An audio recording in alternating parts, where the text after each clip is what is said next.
Canceling my job out part 4. So, by the time you watch this recording, this whole process will be over with, and I would be on the verge of moving on to the next job opportunity. So, as of this recording, it is Saturday. I just made it back from the Midwest location after spending a week there at the office. And as of the end of the last part, the only people who knew I was leaving my job were the management team that reports to me, as well as my superiors over in Europe. And now it was time that I was in the office to essentially tell all the employees I'm responsible for that I am stepping down and to pursue another opportunity. So far in this entire process, I don't want to say it was easy, but it definitely wasn't keeping me up at night per se. Anticipating telling, the management team, I'm still in that dry air, or my superiors. But now I'm going to tell the people who depend on me. And look, I'm a realist. Yes, there's going to be people who will miss me and liked working with me, absolutely. But I am also not disillusional and say, they're going to feel like the place is falling down, the company can't go on without you, and this and that. No. Early in my career, I have learned well-built organizations are not, no one person is greater than the rest of the parts, whatever that, the saying, but that's kind of basically what I learned on my own. A well-run organization will not go to pieces if one person leaves. Everyone is replaceable, and I don't mean that in a cold-hearted way. I mean that in a way that if an organization is built well, whether it's the CEO or the shipping person or whomever leaves, the company's not going to come to a screeching halt. Yeah, there could be some pinch points, pain points, all that, but you're going to move on. Really, what I was worried about are the employees wondering, what is next? Are they going to hire somebody from the outside? And some background, I'm the third, I guess you could say, CEO, president in this role since the company's inception in 2003, where in the U.S. And essentially what you call the guy who started it, of course, then person he had hired and brought up through the ranks replaced him, and then I replaced my predecessor. So again, so far it's been everyone from within, and there are still some employees around from back in that time, so they know. So that was my anticipation. So what I did was on Friday, heading in before I left town, scheduled a company-wide meeting. It's about 50 people, some virtual, a lot of them in the physical office. When I have company meetings, I like to physically be there so I can look people right in the eye, read the room. It helps me gauge if whatever my message is that day, if I'm connecting or not, or if I'm reading, people are confused or whatever. So that was at 11 in the morning or so. Yeah, it was 11 in the morning, and it went the way I thought it was going to go, where everyone was like, whoa. There was a lot of stone faces, and I was typically in a conference room. We do this in, there's people sitting at the table, there's people standing along the wall, there's people behind me, but I made a point to swivel my head around and make contact with everybody in the room. That was really important to me. You could hear a pin drop, and I tried to set it up by really saying, I've been there 8 years, I'm resigning to pursue another opportunity. I am leaving solely because of the opportunity, not because something is wrong with the company here. This is a decision that's best for me, my family, because I wanted people to know that I wasn't leaving because the company is a dumpster fire or anything like that. And yeah, every company has its challenges, no doubt, but and I don't think we are unique in that aspect. Like, we have our fair share of challenges, but nothing nothing that you're like, whoa, I need to run for the door. So there is one person that was virtual, and this is what really made this thing turn from a hard meeting to a difficult, really difficult meeting. Was one person who, she's very emotional. She's a remote employee, but she was on video for that portion.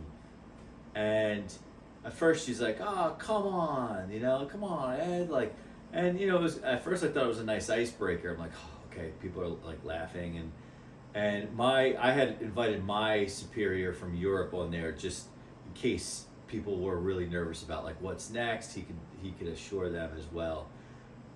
So this person said to my superior, you gotta give Ed what he wants.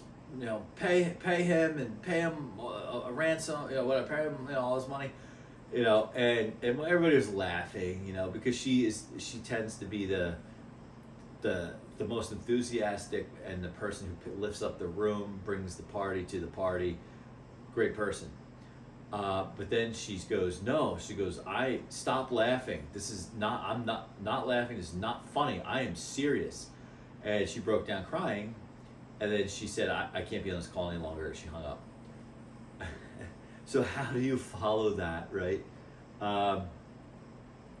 So I don't remember my exact words, and I just said, she took it very hard, and I think I tried to use a little humor. Say, well, how do we proceed from there, guys? Does anyone have any questions? Whatever, feedback, thoughts. You want to let it sink in? Call me. Like, I'm gonna go around and talk to everybody. I'm an open book. I'll tell you where I'm going. After this, we can talk offline. So I was trying all that, and then really, I think I had my supervisor in Europe just chime in just to reassure, like just to kind of support what I had said. And coincidentally, we were having the big boss of our parent company coming in the next day for the week. Total coincidence, which worked out to be freaking amazing timing because, and I'll maybe do another video about that experience because it's more about kind of like relationship building and whatnot, and because he's new to the company and people never had met him, so there's all this uncertainty going on, me going out the door, this new guy coming, people are wondering, is my job safe, what's going to happen, etc., etc. So that is really what happened, and I really like for the rest of the day my cell phone blew up. People were in my office, people were messaging me on Teams, people were texting me, people were calling me. It was flattering. It was more so they were calling me to wish me congratulations than that they were like having a problem. And then the very next morning, 6 hours ahead, because Europe's 6 hours ahead, they sent out a global notification to all the employees globally. And so when I woke up, I already had messages and emails and people calling me. I had a global meeting that Tuesday with my counterparts from across the world, typical monthly call. And then shortly after, my counterpart in Asia called me, and she's become like a buddy of mine, and we maybe see each other once, twice a year when we meet at global headquarters for board meetings. But she got very emotional about my departure. It was truly flattering, and I have to say, I think sometimes in this world we don't realize the influences we have on people, good or bad, right? Like you could be a nasty person and not think anything of it and really impact people. But on the flip side, you could just be a polite, supporting, caring person, and support thy neighbor, love thy neighbor kind of guy or person, and you don't sometimes realize how positively that impacts people. And sometimes if people are having a bad day, a rough week, they're unsure of themselves, and there's a friendly person willing to be a shoulder to lean on, or kind of a someone that will pick you up off the ground, it does go a long way. And that's basically what she was saying to me, and I was like, I was borderline getting emotional. So as of this recording, I still have I have a month and 1 week left, and I still have to go back to the Midwest location. This last trip, I brought the big Suburban and emptied out the Midwest as much as I could, the Midwest residential location, and I got a lion's share of it. And that place is furnished. It was rented furnished, so it's not like I had furniture, but I did bring a few items, and I bought some carpets and some fans. I had an extra TV there for my room, like some little like desk lamps because the place wasn't that bright. It's like summer clothing, extra clothing that I know I'm not gonna wear next time I'm there, and I grabbed that. So next time when I go, it'll be the final, that's it kind of thing. So likely I'll be coming back in the those of you who follow the channel, and that's why I mentioned the Suburban in my name, because those of you who follow the channel may recognize that.